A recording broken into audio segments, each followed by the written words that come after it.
നമ്മൾ എപ്പോഴാണോ ഞാൻ ഈ ശരീരമല്ല എന്ന് തിരിച്ചറിയുന്നത്, ഞാൻ യഥാർത്ഥത്തിൽ ആരാണ് എന്ന് മനസ്സിലാക്കുന്നത്, അപ്പോഴാണ് നമ്മൾ യോഗസിദ്ധനാവുന്നത്, ഇല്ലേ?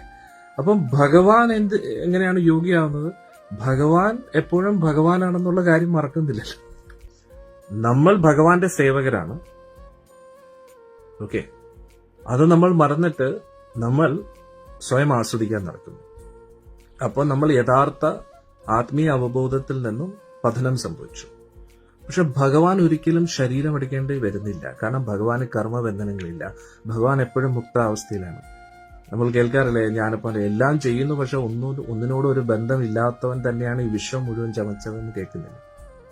അന്നേരം ഭഗവാൻ എല്ലാം ചെയ്യുന്നുണ്ടെങ്കിലും ഭഗവാൻ സ്വബോധത്തെ നഷ്ടപ്പെടുത്തുന്നില്ല. ഭഗവാൻ ഒരിക്കലും ഭഗവാന്റെ വ്യക്തിത്വത്തെ മറക്കുന്നില്ല. പക്ഷെ നമ്മൾ നമ്മുടെ വ്യക്തിത്വത്തെ മറക്കുന്നു.